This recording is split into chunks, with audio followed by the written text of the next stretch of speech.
Giraud. La parole est maintenant à monsieur Paul Molac pour le groupe Écolo pour 10 minutes.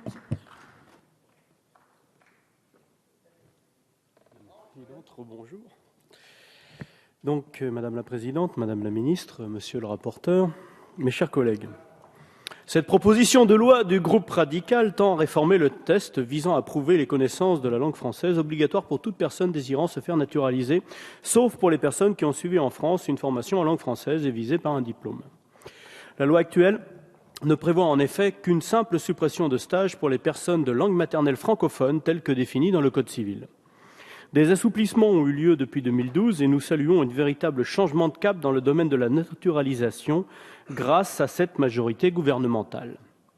Le nombre de naturalisations avait été divisé par 2 entre 2000 et 2012 pour atteindre 46 000 personnes par an. Depuis, les critères ont heureusement été assouplis et nous sommes revenus à une pratique plus conforme à notre vision de la nationalité d'une part, mais certainement plus conforme aussi à nos intérêts. Depuis des siècles, la France s'est enrichie grâce à sa politique de naturalisation. On pourrait citer Apollinaire, Chagall, Uderzo, Zola, Marie Curie, on l'a cité tout à l'heure, mais également notre Premier ministre, Manuel Valls. On peut penser à Lassana Bataille, qui a été naturalisée après son action héroïque lors de la prise d'otage de l'hypercacher. Concernant spécifiquement les tests linguistiques, des assouplissements importants ont été mis en œuvre pour les postulants de plus de 65 ans, pour les étrangers francophones ainsi que les candidats souffrant d'un handicap ou d'un état de santé déficient chronique. Cela reste toutefois insuffisant pour une partie des étrangers ressortissants de pays francophones et qui n'ont pas eu leur diplôme ou ne peuvent le produire, c'est le cas des réfugiés, ont étudié dans un pays non francophone ou même dans un pays bilingue qui peut avoir le français comme langue officielle, tout en ayant le français comme langue maternelle ou qui ont eu leur diplôme dans un lycée français.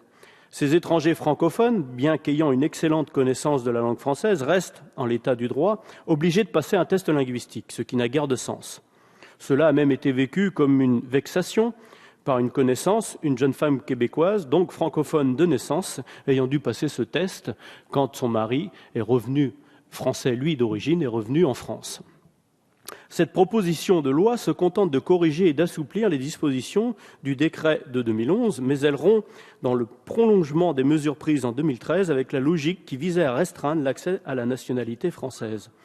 Rappelons qu'un ministre de l'Intérieur de l'ancienne majorité s'était fixé pour objectif la diminution du nombre de naturalisations. En outre, dans son rapport sur l'accès à la nationalité française d'octobre 2012, M. Menucci avait constaté les effets pervers de la loi de 2011 et les pratiques abusives de certaines préfectures. Le groupe écologiste se réjouit donc que le gouvernement et le législateur aient décidé de rompre avec une période un peu sombre.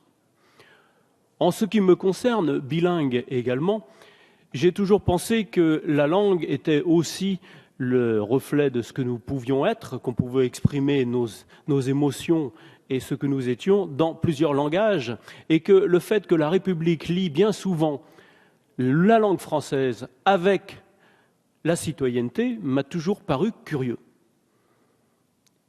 Il n'empêche que quand le français est bien sûr la langue commune, et on le comprend bien, mais je dirais que donc la langue de mon cœur et de mon âme est bien le breton. Ça ne fait pas de moi un Français pire que les autres, pas forcément meilleur non plus d'ailleurs, mais la langue ne fait pas le citoyen.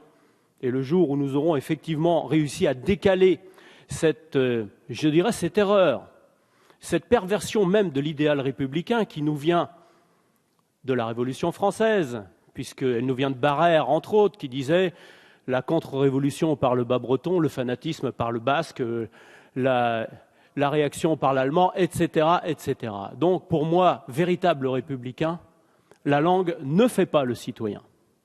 Ceci explique peut-être un certain nombre de divergences par rapport à certains.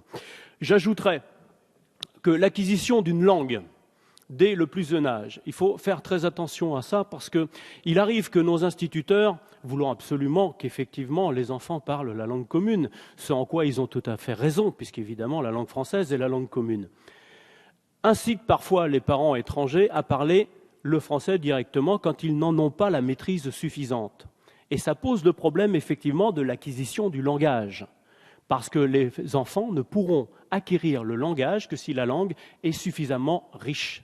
Et parfois, ces parents-là feraient évidemment mieux de parler leur langue d'origine à leurs enfants, qui leur donnerait une assise linguistique solide, et ainsi leur permettrait d'apprendre plus facilement le français ensuite à l'école. Donc, pour revenir à cette proposition de loi, celle-ci a été améliorée en commission des lois et nous nous félicitons que la dérogation soit étendue par voie d'amendement aux conjoints de Français qui doivent suivre parfois un incompréhensible parcours du combattant. Le groupe écologiste a par ailleurs déposé un amendement qui a trait à un autre problème, celui des entretiens d'évaluation pour la naturalisation, dans la mesure où la préfecture ne justifie pas toujours sa décision. Cet amendement, dans une version différente, a été longuement abordé en commission à l'initiative de mon collègue Sergio Coronado, qui est actuellement retenu en circonscription, celle des Français d'Amérique latine, citoyens directement concernés par l'objet de cette proposition de loi, par le biais de leurs conjoints notamment. Ainsi, actuellement, en cas de décision de rejet de naturalisation par les services préfectoraux pour insuffisance des connaissances de la langue, de l'histoire, de la culture et de la société française, l'intéressé ne peut invoquer l'entretien individuel dont il n'aurait pas satisfait, pour la bonne raison qu'il n'y a souvent pas directement accès.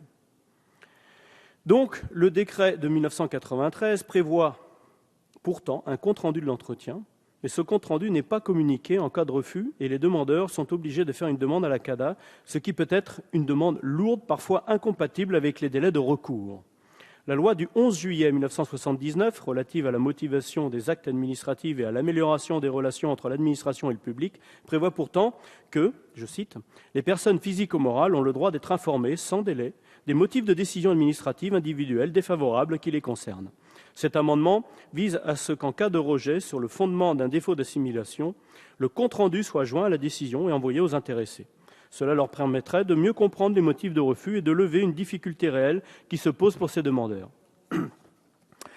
Nous l'avons remanié pour répondre aux différentes critiques émises par notre rapporteur et plusieurs de nos collègues en commission. Nous ne pouvons que nous satisfaire de cette version remaniée, sous-amendée par le groupe socialiste, et reçu l'avis favorable de la commission en article 88. En conclusion, mes chers collègues, cette proposition de loi est plus que bienvenue et mettra fin à des pratiques qui, plus qu'inutiles, sont vexatoires pour les candidats à la naturalisation française. C'est pourquoi le groupe écologiste votera avec conviction et enthousiasme pour cette proposition de loi. Je vous remercie. Merci, Monsieur Molac.